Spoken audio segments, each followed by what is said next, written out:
What's going on, everybody? Boy, we are here with an episode of Suncoast On Point. I am your host, the incomparable Mr. Johnny Christ.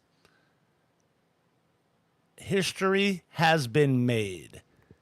I have toiled with this back and forth.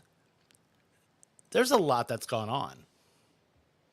For those of you who've been living under a rock, I will elaborate.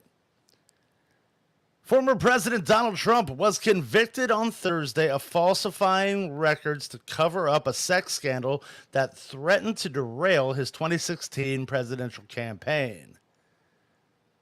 34 counts, man. 34 counts. And a lot of people have got a lot of things to say, including people in the media. Have a listen. Donald John Trump is guilty of 34 felony charges. It's a unanimous jury verdict, unanimous on all counts. They're saying guilty on all 34 charges. Ever a former U.S. president is now a convicted felon found guilty by a jury of his peers. Donald Trump, the first former president to be convicted in a criminal trial. Unbelievable. I never thought I would see the day. So how did we get to this point? Well, way back in the early 2000s, Donald Trump nailed a porn star. Okay, let's just call it for what it is, not what we think. He had performed sexual coitus with a porn star.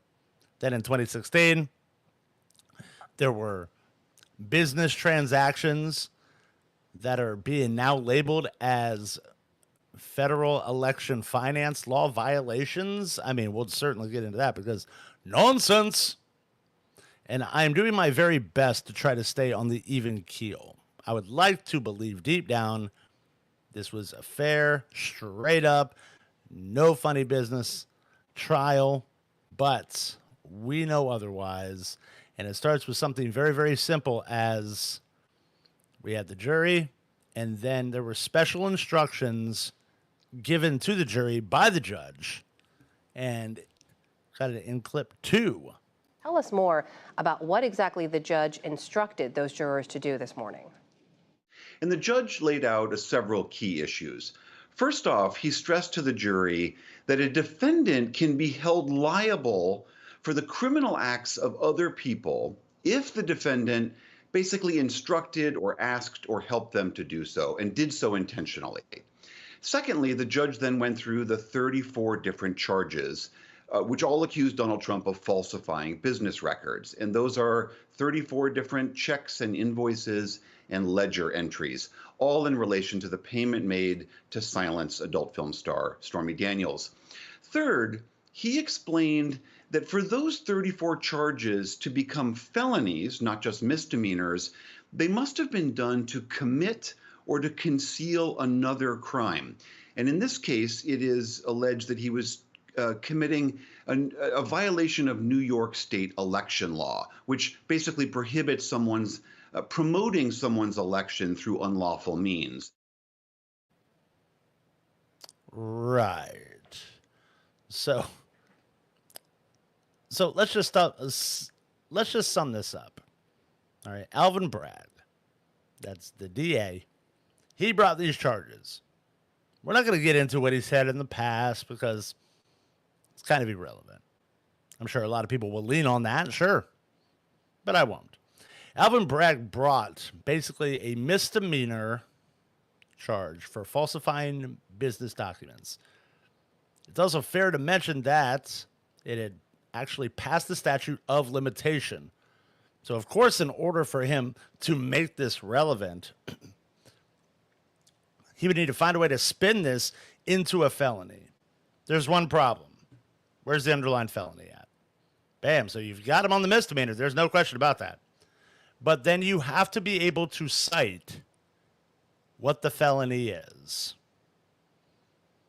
So the felony that former Trump was charged with is actually and technically a federal felony. So based on what I've read, state prosecutors do not have the jurisdiction to charge federal felonies. But yet, however, Biden's DOJ is allowing this. This is the same exact Biden administration that insisted that states cannot enforce federal law because of federalism. And he has very little issue with state prosecutors trying to charge somebody with a violation of federal election finance law, even though there had already been an investigation with no indictment towards Trump. Wrap your mind around that, okay? It was already handled on a federal level. They didn't like it. And we're going to I'm going to stop trying to be nice. It's an absolute bullcrap is what we're listening to. Absolute in every sense of the word. I'm old enough to remember Biden and the rest of his people not giving two flying hoots about the law. Defund the police, all this other stuff. They don't care. But now it's law, law, law. Nobody's above the law. Nobody's above the law. Ha, they got him. We're going to completely overlook that James Comey let Hillary Clinton off the hook for obvious issues in 2016, and then use the excuse, well, she's running for president, therefore I don't want election interference. But this is different. We're not going to get into the counteracting between the falsified business documents, because that's its own separate ordeal. This has severe ramifications moving forward. The gloves are off now. I'm sorry, but they are. Nobody is safe anymore. You're going to see political hatchet jobs left and right because people can see right through this. Maybe I can't, but I'd like to believe that everything was on the up and up. However, I don't see this being the case. The weird part is, which really got me, was part of the instruction that the judge in Manhattan gave to the 12 jurors is you have three possible federal felony charges that you could find former President Donald Trump guilty of. The weird thing about New York law, and this is something that the right will not tell you. The right will make it seem like he made this up out of thin air. That's not true. It's on the books. This is how it's done in New York. I don't understand it. But the judge can give 27 different exceptions or potential crimes. They don't have to agree on the same crime. They just have to agree that a crime is being committed. And all 12 of these people agreed that out of their three choices, some crime had been committed. If these were tried separately, we don't know this yet. But if they all kind of spread the love between all three different possibilities, you'd have 3 hung juries, which would mean a mistrial. But because they are able to say one is for sure, a crime was committed, bam, he gets found guilty. I don't have to like it. Most people don't. Most people think it's BS. But that is, in fact, on the law of the book. Therefore, you have to take the L on this. Now, what will this mean moving forward? Before we get to that, shout out to all of our wonderful sponsors. I had some wonderful coffee this morning. I'm not a coffee drinker, but I found myself enjoying a cup of Joe, if you will. So go hit up our boy Soto, Road Dog Coffee. You'll be happy you did. And one person who is being exceptionally outspoken about this is a man from our very own state of Florida, Byron Donalds. I love what he is saying. And I think if you have any questions about this, you may appreciate it too. Let's have a listen. What I'm saying is that you witnessed a railroading prosecution in New York. Couple that with the fact that you have 2 men running for president. One had classified documents in his house when he was a vice president and when he was a United States senator. The Department of Justice has come out and said that we're not going to prosecute because we frankly think he's an elderly gentleman who shouldn't go before prosecution. That's what the Her report says. Conversely, you have Jack Smith seeking. Don't just sit there, woman. Say something. He's running over you. Byron Donalds is whomping that ass. Byron Donalds is a beast.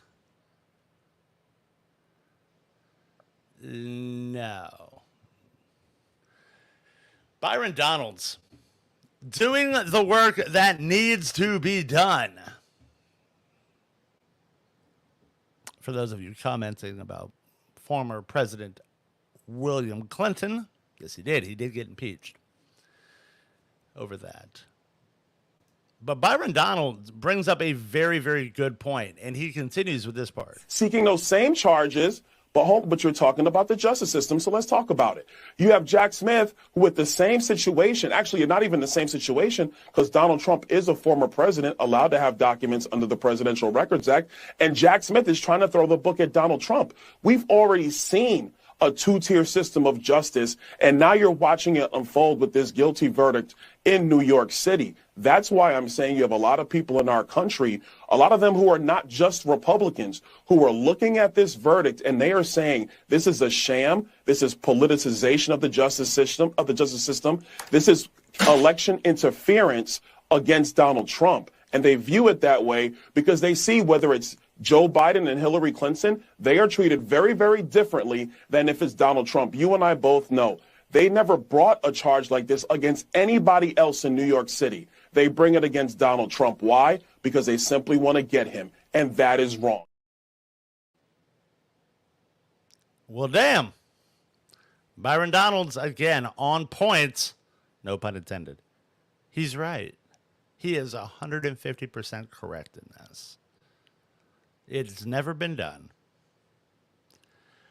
But a lot of the argument now moving forward that Byron Donalds has been getting when he goes on CNN, MSNBC, Hee Haw, or any other nonsensible news outlet is you can't say that the justice system is biased when on Monday they're going to start a trial against Hunter Biden.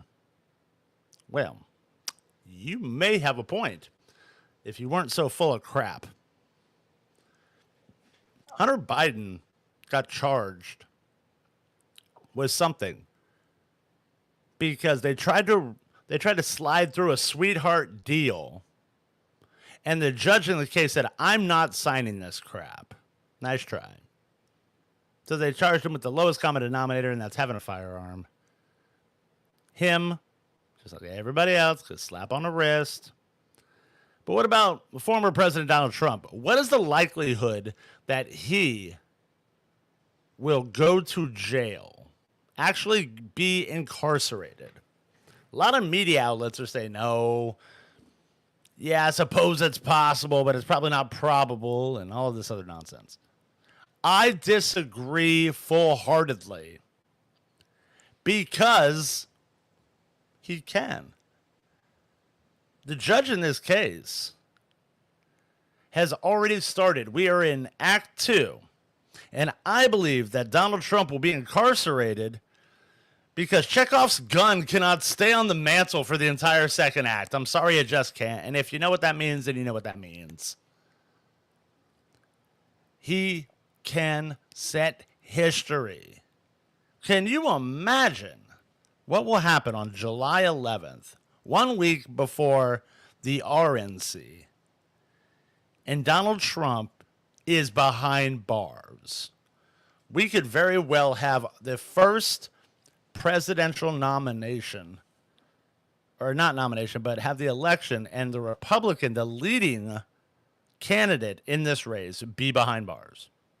That's insane. Now, some of you may not believe in polls or stats or what anybody else is saying. That's fine. But for those who do, well, there may be an issue. There may be an issue. I fully expect Donald Trump to be locked up. Everybody on the left side of the aisle is absolutely salivating at this guilty verdict. They love it. They're pounding their chest. We saw in the beginning little piece that I put together. People like Jimmy Kimmel. Jimmy Kimmel is a mess. People, the cackling hens at the View. Oh, they're jumping up and down.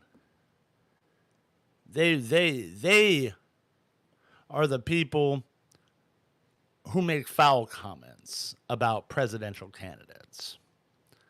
And there are people on both sides who make vile comments about a presidential candidate.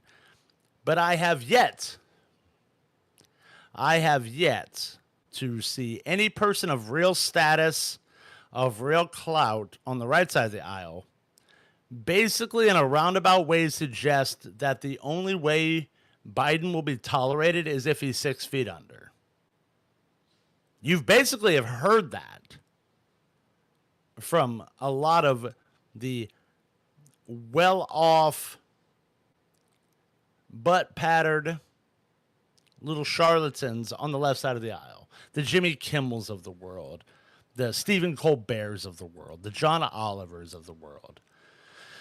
Say it with your full chest. Don't be scared about it, all right? Don't tiptoe around it. If you believe in your heart of hearts that you want to see former President Donald Trump 6 feet under, and you believe that the only good Republican is one who joins former President Donald Trump, then say it with your full chest. Don't be scared, because I don't want to be anywhere that I'm not wanted. Yes, I am a conservative. I lean towards the liberal side on certain issues. But I don't want to see anybody buried. You get idiots on these social media apps that talk huge, but yet none of them will come on this damn platform. You have the idiots on TikTok. You have the idiots on Facebook. And somebody loves to run their mouth. People love to run their mouth, but they won't stand across from me. They won't sit across from me and talk about this because they can't rely on Google, and people are only as smart as Google will allow them to be. They don't have a formulated thought of their own. Riveting. I can respect somebody who has enough conviction in their beliefs to sit there and say idiotic things like they hope that Donald Trump takes a dirt nap, lock him up. The only good Republican is an unalived Republican. If you have the balls to say that, I tip my cap off to you. Not because I agree with you, but because at least I know where you stand. That's always been my stance. When people mention things and they say nonsense, you know, Pride Month and Black Lives Matter, you know what? Perfect, fine. Show me the people who think that it doesn't matter, and I'll show you where the problem is. But we're going to hear about this until November. We're in June now. So we have June, which is Pride Month for all of you who care. We get to hear the phrase, convicted felon. That's going to be every other damn word coming out of any Democratic person's mouth. It should be a shot game. That's how much we're going to hear it. If I am a betting man, but that before I say, let me be fair. If I'm Joe Biden, what's my first move? My first move is canceling the debate. Why on earth would I need? I don't need to do this now.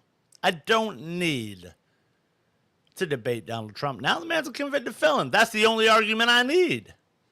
There's nothing in the Constitution. There's nothing on law. There's nothing on the books that says a convicted felon can't run for president. We know a convicted felon can run for office because we've seen it. Washington, D.C., Marion Barry. There you go. Man was convicted on drug charges. Ran and won the mayor of D.C. That's how we know that when they say there's nothing on the books that says they can't, which is weird. Which is really, really, really, really weird. Because a convicted felon, well, at least here in Florida, has their rights taken away from them, which means they cannot hold a public office. So unless the contention is they can't hold local public office, but they can hold federal public office, okay, well, then that's a different story. But at least here in Florida, like, that's how I've always seen it. That's how it's always been told to me. I know because I'm there. I get told all the time, hey, that's just what it is. So if President Biden is hearing this, and you want to know what the next move is, pull out of the debate, man. Because the American people aren't interested in hearing the new talking point. Before last week, the talking point was January 6th. That was always the talking point. But now the new talking point is convicted felon. And if you support a convicted felon, then you're the problem. I remember long enough that Captain Unity, as I once called him in President Joe Biden, called for unity and then called everybody who, and then basically everybody who disagreed with him got called a brutal racist. Way to be unity. And that's what we saw when they said things, when President Biden sat up there and he said the MAGA Republicans are not the same as Republicans. We know they're good Republicans. Which ones? I can't even get a damn definition of that. Because more often than not, it turns into, oh, well, if you don't vote for my guy, it's because you're a supporter of the other guy, and the other guy's a convicted felon, so you must be bad. That's the play. That's always going to be the play. And it's because they are lying to you as people. They are lying to you. I like to think that I am middle of the road, and I can at least hear everybody out. But the minute they start saying, what, you're not going to vote for incumbent Biden? Nope. You're complicit in violence. You're complicit in bad rhetoric. You are complicit in divisive talk. That's what we hear every freaking day, and it's kind of pathetic. Get a new damn talking point. I had one person openly admit, and there for a minute, I thought I had hope. Because I said, I accept the results of this trial because I assume it's on the up and up. And I also assume that if it wasn't a guilty verdict and it was a non-guilty verdict, people would be willing to accept it in the same way they're willing to accept the guilty. Guy replied back, absolutely. And then that conversation continued on. And the more that person spoke, the more I questioned it. Because if you believe that the law is even-handed, one, you're silly. Chris Rock taught us this in the 90s. You can buy court justice. O.J. Simpson, there you go.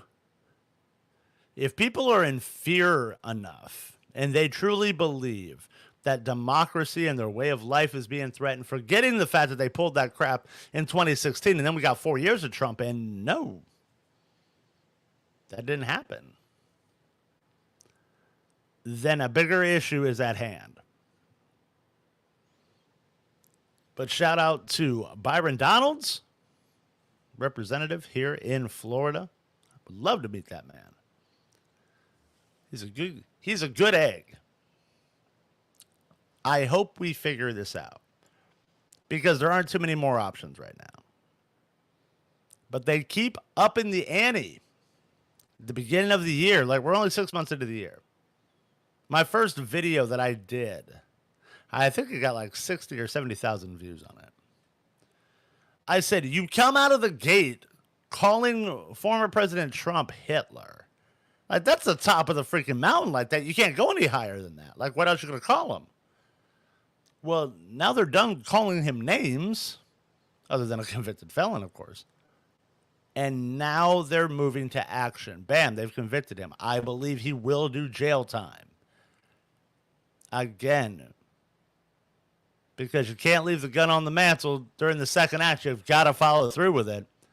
And he'll be a hero of the Republic. Michael Cohen is now a hero of the Republic, forgetting the fact that he was called every nasty name in the book by Democrats, called him a liar, called him all this other stuff. The minute they start leveraging people to echo their talking points. Well, now they're good people. Interesting. It's very, very, very, very interesting. I look forward to seeing what's going to happen. There's an awful lot of coincidences out there, and if you're like me, you don't believe too much in coincidences nowadays. You only believe in things that are scaled out and things that they're straightforward. But maybe I'm wrong. But I don't think so. Well, with that being said, it's hard to do a whole hour by myself, especially about this one topic, because that's what's most prevalent. We could talk about the new college issue that everybody was having an issue with. That students are being punished for booing a speaker during graduation. Some of their disciplinary faux pas, if you will, involve things like not getting their diploma, having all of these sanctions put on them. That's what the media would lead you to believe. But then you do a little bit more digging, and people want to give you the whole story. And it's that, no. Their degrees are only being kept with them until they write a formal apology. You had a bunch of pro-Palestine advocates booing and shouting nasty epithets at a speaker at the new college graduation last week. Classy. Way to keep it classy, America. Way to do that. Wow. But we'll get into that. We're going to do these more regularly. Why? Because the news cycle is never ending. This is obviously a history-making one, and so we had to cover this. So, on behalf of STLR Media, thank you for tuning in. If you catch the rerun, and I assume a lot of you will, really ask yourself this question. Do I have to dislike somebody so much that I'm willing to see the law not applied evenly? We know it's not being applied evenly because look at the documents case. The documents case itself proves the law is not even-handed. So, that's how you feel, and that's how you're feeling. But everybody have a great weekend. Try not to let it get you down. There are better days ahead, one way or another. And we can only be destroyed once. We can't be destroyed over and over. Said no person ever.